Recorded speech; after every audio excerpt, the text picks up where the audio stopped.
அனைவருக்கும் வணக்கம். வனத்தின் இரகசிய நிழல். பகுதி 1. சிறு தவறு, பெரிய கற்றல். அழகான பசுமைக் காட்டில் பலவிதமான விலங்குகள் மகிழ்ச்சியோடு வாழ்ந்தன. மணம் வீசும் மரங்களும் நிலவொளி நழுவும் இரவுகளும், நதி ஓரங்களில் ஓடிப் பதுங்கும் சிறிய விலங்குகளும், எல்லாவற்றிலும் ஒற்றுமையும் நிம்மதியும் நிறைந்திருந்தன. பறவைகள் இனிய குரலில் பாடின. குரங்குகள் கிளைகளில் குதித்து விளையாடின. மான்கள் புல்வெளியில் நறுக்கிக் குதித்தன. சுதந்திரமும் அமைதியும் துளிர்த்த ஓர் உலகமிது. அந்த வனத்தின் மத்தியில், வானத்தைத் தொட்டு பறந்திருந்த ஒரு வல்ல மரத்தின் மேலடியில், அரண்மனை போல் அமைக்கப்பட்ட ஒரு உயர்ந்த இடத்தில் சிங்கம் அரசன் வசித்தது. அது வனத்தின் மையக் கோட்டையும் நீதியின் நிழலையும் தந்த ஒரு பெருமைமிக்க தங்குமிடமாக இருந்தது. அங்கிருந்து காட்டின் ஒவ்வொரு பகுதியும் தெளிவாக பார்வையிட முடிந்தது. அங்கேதான் தீர்ப்புகள் கூறப்பட்டன, சந்தேகங்கள் சமாதானமாகின. அது ஒரு ராஜ்யத்தின் இதயமாக இருந்தது. சிங்கம் வனத்தின் நீதிமிக்க அரசனாக இருந்தது. அதன் தோற்றமும் அதன் கர்ஜனையும் வனத்தில் வாழும் ஒவ்வொரு உயிருக்கும் பயம் மட்டுமல்ல, மரியாதையும் கொடுக்கச் செய்யும். ஏதாவது தவறு நடந்தாலோ அல்லது குறை இருந்தாலோ அதை சிங்க அரசன் முன் சென்று முறையிட்டு நீதியை எதிர்பார்ப்பதுதான் வனத்தின் பழக்க வழக்கம். அங்கே தீர்மானங்களை அரசன் ஒருவனாகச் செய்யவில்லை. அவனை அறிவும் அனுபவமும் கொண்டவர்களான அறிஞர்கள், ஆசாரியர்கள், தொழில் நிபுணர்கள் சூழ்ந்திருந்தனர். ஒவ்வொருவரும் ஓர் ஒளியாக அரசனை வழிநடத்தினார்கள். யானை நிதானமாக சிந்திக்கும் முதல்வராக இருந்தது. குரங்கு மக்களோடு நெருக்கமுள்ள மகிழ்ச்சி அமைச்சராக இருந்தது. ஆந்தை இரவும் பகலுமாக விழிப்புடன் இருக்கும் பாதுகாப்பு தலைவராக இருந்தது. ஆமை மெதுவாகவும் நிதானமாகவும் பேசும் நீதிபதியாக இருந்தது. அணில் சுருக்கமான திட்டங்களை நிர்வகிக்கும் நகர தலைவராக இருந்தது. கிளி வானத்தில் பறந்து செய்திகளை சேகரிக்கும் தகவல் தலைவராக இருந்தது. முயல் உணவு பற்றாக்குறையை தடுக்கும் உணவு தலைவராக இருந்தது. இந்த வனத்தில் ஒவ்வொருவருக்கும் தம் தகுதியான பங்கு இருந்தது. யாரும் யாரையும் விட மேலோ கீழோ அல்ல. ஒன்றுபட்டு வாழும் வனம் என்பதே சிங்க அரசனின் கொள்கை. சிறிய விலங்குகளும் பெரிய விலங்குகளும் பறவைகளும் அனைவரும் பாதுகாப்பாகவும் நிம்மதியாகவும் வாழ்ந்தனர். ஆனால் அந்த ஒற்றுமையின் நடுப்பகுதியில் ஒரு மெல்லிய இருண்ட நிழல் சற்று சுழன்று கொண்டது. அது ஒரு பழக்கூடு அருகில் நின்றுவிட்டு மறைந்தது. அந்த நிழலை யாரும் கவனிக்கவில்லை. அந்த ஓர் நொடியில் வனத்தில் ஒரு சிறு நிம்மதி பிளவு தோன்றியது. இது பகுதி 2. திருட்டு நடந்தது. அன்று காலை வனத்தில் அமைதி இருந்தது. அனல் தேய்ந்த இரவுக்குப் பிறகு பசுமை மரங்களும் பறவைகளும் சிறு ஒலியோடு திறக்கத் தொடங்கின. அதிகாலை நெஞ்சில் பசுமை தென்றல் சுழன்று கொண்டிருந்த வேளையில் திடீரென வானத்தில் ஒரு கூச்சல் கேட்டது. கிளி மரக்கிளையிலிருந்து கூவியது. அடா, என் பழைய முத்துப்பூண்டு மூட்டை காணவில்லையே. நான் அதை மரக்கிளையில் ஒதுக்கி வைத்திருந்தேன். இப்போ அங்கே இல்லையே. யாரோ எடுத்திருக்கிறார்கள். அணில் அதைக் கேட்டு திகைத்து ஓடி வந்து சொன்னது. அடடா, என் கிழங்கு பைகள் 2ம் காணவில்லையே. நேற்று நன்கு அடுக்கி வைத்தேன், இப்போ இல்லையே. முயல் துள்ளிக் கொண்டு வந்து ஏமாற்றத்துடன் சொன்னது. என் பழக்குடுவையும் இலைப்பையில் இருந்த உணவுகளும் இல்லாமலே போய்விட்டன. அனைவரும் ஆச்சரியத்தில் விழித்தனர். ஒரே நாளில் பல விலங்குகளுக்கும் அவர்களுடைய முக்கியமான பொருட்கள் காணாமல் போயிருந்தன. இது சாதாரண நிகழ்வு போல இல்லை. வனத்தில் திருட்டு நடந்திருக்கலாம் என்பதே எல்லாரின் மனத்தில் எழுந்த தெளிவான சந்தேகமாகிவிட்டது. குரங்கு தடுமாறி ஒரு கிளையிலிருந்து குதித்துக் கொண்டு கேட்டது. யாராவது வெளியில் இருந்து நம் வனத்துக்குள் நுழைந்திருக்கக் கூடாதா? மான் அருகில் வந்து கொண்டே புரியாத முகத்துடன் கூறியது. வெளி விலங்கா? முயல் காதுகளை அசைத்தபடி சற்று அச்சத்தோடு சொன்னது. இல்லை என்றால் நம்முள் ஒருவரா? சில விலங்குகள் ஒருவரையொருவர் சந்தேகிக்கத் தொடங்கின. அமைதியான காடு ஒரு குழப்பத்தில் மூழ்கியது.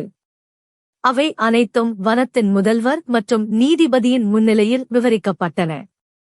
அந்த புகார்கள் அனைத்தையும் கவனமாக கேட்ட யானை முதல்வர் கவலையுடன் கூறினான், இதுபோல ஒரு சிறு விஷயம்தான் முழு காட்டையும் உலுக்கும் வகையில் பெரிதாக வளரக்கூடும்.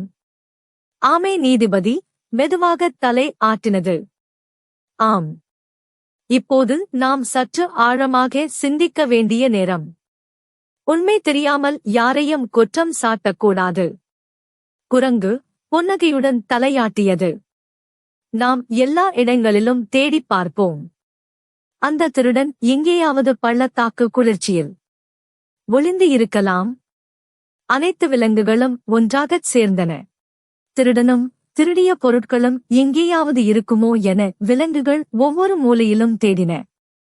ஆனால் யார் எடுத்தார்கள்? எப்போது நடந்தது? எங்கு தேடுவது? எதுவும் தெளிவாக தெரியாமல் அவர்கள் குழப்பத்தில் நின்றனர். அந்த நேரத்தில் கிளி முன்வந்து சொன்னது, நம்மால் இப்படி தேடி கண்டுபிடிக்க முடியாது. அரசரிடம் சென்று நேர்மையாக முறையிடுவோம். அவர்தான் சரியான தீர்வை கூறுவார். அவர்கள் அனைவரும் பசுமர அரண்மனையை நோக்கிச் சென்று சிங்க அரசனிடம் முறையிட்டனர். அரசே, எங்களுக்கு நேர்மையான நீதியை வழங்க வேண்டும் என்று விலங்குகள் தீவிரமாக கூறின. சிங்கம் மேடையில் அமைதியாக நின்றது. அதன் கூர்ந்த கண்கள் ஒவ்வொரு விலங்கையும் நெருக்கமாக நோட்டமிட்டன. அந்த தருணத்தில் மரங்கள் மெதுவாக அசைந்தன. மண் மெதுவாக நடுங்கியது. காற்று தன்னிசையிலே உலா வந்தது. அனைத்தும் அரசரின் தீர்ப்பை எதிர்பார்த்து அமைதியில் நிற்கின்றன போலிருந்தது. பகுதி 3. உண்மை மறைக்க முடியுமா? சிங்கம் மேடையில் நின்றது. அதன் கூர்ந்த பார்வை வனத்தின் ஒவ்வொரு பக்கத்திலும் நகர்ந்தது. அதன் உரத்த குரலில் அது கூறியது, அமைதி காப்பது அரசனின் கடமை. உண்மையே அறியாமல் யாரையும் குற்றம் சாட்ட முடியாது. ஒவ்வொரு அமைச்சரும் தங்களது அறிவையும் உழைப்பையும் வைத்து தடயங்களைத் தேடுங்கள். வனம் ஒருமித்தமாக இருக்க உண்மை வெளிவர வேண்டும்.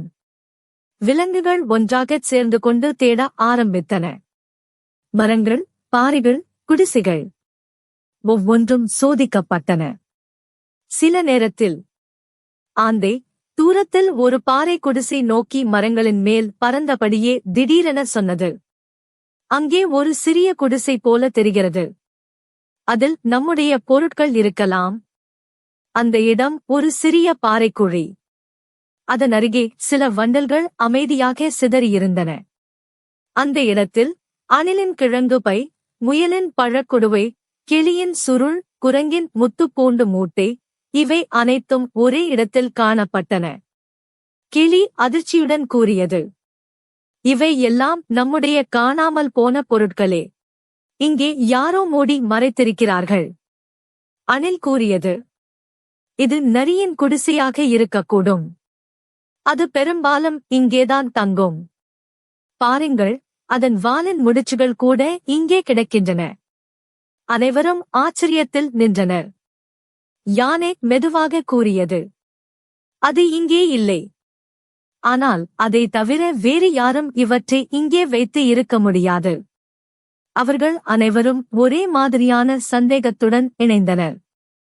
அப்போது தூரத்திலிருந்து மெதுவாக நடந்து வந்த நரி விலங்குகளின் கூட்டத்தை பார்த்ததும் நடிப்பு மாறாத முகத்துடன் கண்களை அசைத்தபடி நிதானமாக பேச ஆரம்பித்தது. அடடா, என்ன விஷயம்? என் குடிசை அருகில் இவ்வளவு கூட்டமா? யானை முதல்வர் கேட்டது. இங்கே காணாமல் போன பொருட்கள் எல்லாம் இருக்கின்றன. இவை எப்படி வந்தது? நரி கூறியது, இது என் குடிசைதான். ஆனால் இந்த பொருட்கள் பற்றி எனக்கு தெரியாது. நான் வெளியே இருந்தேன். யாரோ இங்கே வந்து இதை போட்டு இருக்கலாம். நான் எடுத்திருந்தால் யாரும் இல்லாத இடத்திலே மறைத்திருப்பேனே. இங்கேயே வைப்பேனா? முயல் அதிர்ச்சியுடன் கேட்டது. நாங்கள் எல்லோரும் தேடிக்கொண்டு இருந்தபோது நீ மட்டும் எங்கே போயிருந்தாய்? நரி உடனே பதிலளித்தது. எனக்குத் தெரியலே, ஒரு பழவிதையே தேடுறதுக்குப் போயிருந்தேன். அவசரம்னா ஒரே இடத்தில் அசையாமல் இருக்க முடியுமா? அவர்கள் யாருக்கும் நரி மீது நம்பிக்கை இல்லை. அதனால் அனைவரும் பசுமர அரண்மனையை நோக்கிச் சென்று நடந்த நிகழ்வுகளை சிங்க அரசனிடம் முறையாக தெரிவித்தனர். நரி அரசரிடம் கூறியது, அரசே, நான் எதையும் திருடவில்லை. திருடியதை நேரில் பார்த்தவர்கள் யாராவது உள்ளார்களா? என்னை குற்றம் சொல்ல யாரிடமாவது நிச்சயமான சாட்சி இருக்கிறதா? யாரோ மறைமுகமாக என்னை மாட்ட வைக்க சூழ்ச்சி செய்திருக்கிறார்கள். சிங்கம் அமைதியாக நரியின் முறைப்பாட்டை கேட்டது. நரி நடிப்புடனும் தன்னம்பிக்கையுடனும் பேசினாலும் அதில் ஒரு பெரிய சதி சூட்சுமம் இருந்தது. அமைதியான ஆமை மெதுவாக கூறியது, நரி பேசுவது உண்மையாக தோன்றலாம். ஆனால் ஒவ்வொரு வார்த்தைக்கும் பின்னால் உண்மையை மறைக்கும் கபடமுண்டு. அனைத்தையும் கேட்ட சிங்கம் சிறிது நேரம் அமைதியாக இருந்தது. பின்னர் அதன் கர்ஜனையுடன் நரியை நோக்கி, நரி, நீ சொல்வதை நான் நம்புகிறேன். ஆனால் உண்மையை என்னாலும் மறைக்க முடியாது. திருடியவன் சான்றுகளுடன் ஒரு நாள் சிக்குவான் என்று எச்சரித்தது. அதன்பின் விலங்குகள் அனைவரும் அமைதியாக கலைந்தனர். யானையும் ஆமையும் மட்டும் சிங்கத்துடன் இருந்து ஆலோசனை செய்தனர். பகுதி 4. விழா வெளிச்சத்தில் திருடனின் நிழல். அன்று மாலை வனம் முழுவதும் உற்சாகத்தால் மின்னியது. விழா நாளை முன்னிட்டு பசுமையான மரங்களும் வண்ணக் கொடியாடைகளும் மின்விளக்குகளால் அலங்கரிக்கப்பட்ட அனைத்தும் ஒற்றுமையுடன் வனத்தை அழகாக அலங்கரிக்கத் தொடங்கின. கிளி மரக்கிளைகளில் வண்ணக் கொடியாடைகளை கட்டியது. அணில் பூக்களால் அழகான தாழ்விளக்குகள் தொங்கவிட்டது. குரங்கு மேடையில் பட்டங்கள் பறக்க வகை செய்து விளையாடியது. முயல் விழுந்த இலைகளைச் சேர்த்து சுத்தமான பசுமை தரையை அமைத்தது. மான் கொம்புகளால் சிறிய மின்விளக்குகளை மரக்கிளைகளில் தொங்க வைத்தது. ஆமையும் யானையும் மேற்பார்வை செய்தனர். மாலை நேரம் முடியும் வேளையில் மரங்களின் நடுவே மின்விளக்குகள் மின்னும் ஒரு அழகான அரங்கம் உருவானது. அரண்மனைக்குள் சிங்கம் தனது ஆசனத்தில் அமைதியாக அமர்ந்திருந்தது. விழா தொடங்க தயாராகிய அந்த கணம் முழு வனமும் ஒருமித்த மகிழ்ச்சியில் திளைத்தது. ஆனால் ஏன் இந்த விழா என்பது விலங்குகளுக்கே தெரியாத புதிராக இருந்தது. அன்று இரவு வனமெங்கும் விழா கோலம் பளிச்சென்று விரிந்திருந்தது. பசுமை மரங்கள் ஒளிவிளக்குகளால் அலங்கரிக்கப்பட்டிருந்தன. விழா தொடங்கியது. மழலை கிளிகள் ஒருவரையொருவர் சீட்டி எடுத்தன. அணில் தன் வாளால் மினி வட்டம் விட்டது. முயல்கள் குதித்து பாய்ந்தன. குரங்குகள் மரக்கிளைகளில் துள்ளி மகிழ்ந்தன. வெவ்வேறு விலங்குகள் தனித்தனி பங்குகளை வகித்தன. இசை, நடனம், சிறு நாடகம், விளையாட்டு. முழு வனமும் மகிழ்ச்சியில் ஆழ்ந்திருந்தது. அந்த வேளையில் ஒரு நிழல் மெதுவாக நிழலோடு வந்தது. யாருக்கும் தெரியாமல் விழா நிகழ்ச்சிகளின் மத்தியில் அந்த நிழல் நுழைந்தது. அது விலங்குகள் தங்கள் பொருட்களை வைத்திருந்த இடங்களை நோக்கி நகர்ந்தது. முன்புறம் விழா மகிழ்ச்சியில் மூழ்கியது. பின்புறம் அந்த நிழல் மெதுவாகத் தளர்ந்தது. அந்த நிழல் வேறு யாரும் இல்லை, நரிதான். நரி மெதுவாக நகர்ந்து முதலில் அணில் வைத்திருந்த பொம்மையை எடுத்தது. அடுத்ததாக கிளியின் அழகான பையை எடுத்து வைத்தது. பின்னர் ஆமையின் மணி நாணயத்தையும் எடுத்து மெதுவாக பதுக்கி வைத்தது. விழா நிகழ்ச்சிகளின் சத்தத்திலும் சிந்தனையிலும் விழிப்பும் கவனமும் இல்லாத அந்த தருணத்தை நரி தேர்ந்தெடுத்து நிழலாகவே இருந்து ஒவ்வொரு பொருளையும் திருடியது. அந்த நிழலின் செயல்கள் யாருக்கும் தெரியாதென்று நரி எண்ணியது. ஆனால் மரத்தடியில் அமைதியாக நின்று அனைத்தையும் பார்த்து கொண்டிருந்தார் வனத்தின் அரசன் சிங்கம். அரசன் ஒரு வார்த்தையும் பேசவில்லை. அதன் கண்கள் மட்டும் பேசின. ஒவ்வொரு திருட்டுத் தருணத்தையும் நுணுக்கமாக கவனித்தன. சற்று நேரத்திற்குப் பிறகு, நின்றுவிடு என்று சிங்கத்தின் அதிர்வழைக்கும் குரல் வனம் முழுக்க மின்னிப் பரவியது. முன்பாக நடனமாடிக் கொண்டிருந்த விலங்குகள் திடீரென திரும்பிப் பார்த்தன. நரி நடுங்கி நின்றதையோ அதன் கைகளில் கிளியின் பை, அணிலின் பொம்மை, ஆமையின் மணி நாணயம். விழாவின் மெல்லிசை திடீரென நின்றது. ஒவ்வொரு விலங்கும் அதிர்ச்சியில் உறைந்தன. மௌனம் பரவியது. சிங்கம் மெதுவாக நரியை நோக்கி நடந்து வந்து கேட்டது. இந்தச் சாட்சிகள் போதுமா? இப்போது நீ ஒப்புக்கொள்கிறாயா? நீதானே மற்றவர்களுடைய பொருட்களை திருடினாய்? நரி மௌனமாக நின்றது. முகம் பகுதி 5 நிழலை வென்ற உண்மை. அனைத்து விலங்குகளும் வசுமர அரண்மனையின் முன் திரண்டன. அரண்மனையின் பெரிய மரத்தின் அடியில் இலைகளால் தயாரிக்கப்பட்ட அரியணையில் சிங்கம் அமைதியாக அமர்ந்திருந்தது. அதன் கண்கள் அமைதியான நம்பிக்கையுடன், ஆனால் உறுதியான தீவிரத்துடன் ஜொலித்தன. குரங்கு, கிளி, முயல், அணில் மற்றும் பல விலங்குகள் சிங்க அரசனைச் சுற்றி நின்றன. நரி நடுவில் கீழே பார்த்து நின்றது. அந்த நேரத்தில் ஆமை நீதிபதி முன்னோக்கி வந்து அறிவித்தது. இப்போது நம் உறுதியான சான்றுகள் உள்ளன. இது திருட்டு என்பதில் எந்த சந்தேகமும் இல்லை. எனவே தண்டனை வழங்க முடியும். யானை முதல்வர் மெதுவாக நரியை நோக்கி சொன்னார். உன்னை பிடிக்கவே அவை நாங்கள் திட்டமிட்டோம். இது உண்மையில் உன்னை வெளிக்கொணரும் ஒரு திட்டம். அந்தச் சமயம் முந்தைய இரவில் நடந்ததை சிங்கம் நினைவுகூர்ந்தார். நரி, நான் தான் திருடவில்லை என பொய்வழியில் பேசியதும் சிங்க அரசர் அமைதியாக அனைத்து பக்க விலங்குகளும் விலகிச் செல்ல உத்தரவு செய்தார். பின்னர் யானை முதல்வருடனும் ஆமை நீதிபதியுடனும் சேர்ந்து ஆலோசிக்கத் தொடங்கினார். யானை முதல்வர் உரத்துச் சொன்னார். திருடனை நேரில் காண வேண்டும். அதற்காக ஒரு விழாவை ஏற்பாடு செய்வோம். ஆமை நீதிபதி சமர்ப்பணத்துடன் கூறியது. இது வெறும் விழா அல்ல, உண்மையை வெளிக்கொணரும் வாய்ப்பு. சிங்கம் அரசர் மெதுவாக சொன்னார். நன்றாகச் சொன்னீர்கள். அவ்வழியேதான் உண்மை வெல்லும் வழி. அந்த திட்டம் எல்லா விலங்குகளையும் ஆச்சரியத்தில் ஆழ்த்தியது. நரி அந்த நேரத்தில் திகைத்து நின்றது. அதன் கண்களில் நீர்த்துளிகள் துளிர்த்தன. அது மெதுவாக கூறியது.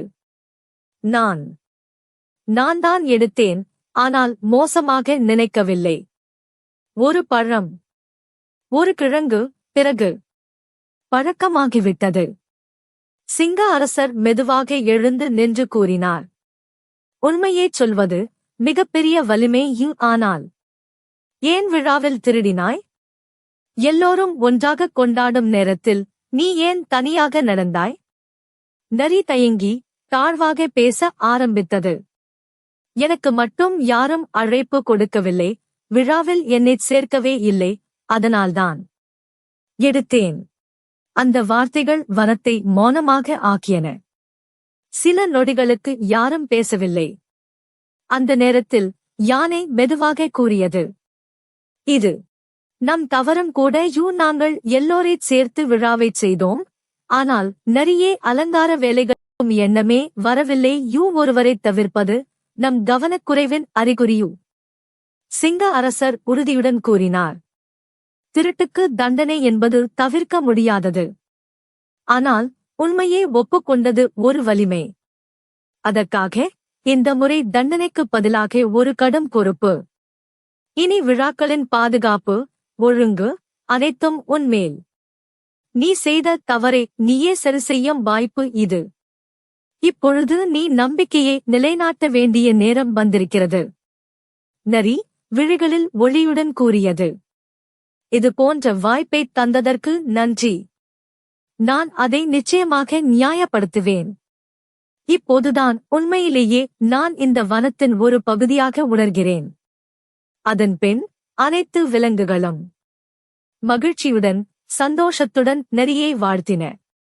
வனமும் விழாவும் உண்மையும் ஒற்றுமையும் கொண்ட ஒரு கொண்டாட்டமாக மாறின. இக்கதையின் நெறி: ஒருவரை தவிர்த்தல் தவறுகளை உருவாக்கும், சேர்த்தல் சிந்தனையை வளர்க்கும். நம்பிக்கையை இழந்தாலும் திரும்பக் கிடைக்கலாம். ஆனால் உண்மையைச் சொல்வது புதிய வாய்ப்பையும் நம்பிக்கையையும் தரும். வாய்ப்பையும் நம்பிக்கையையும் தரும்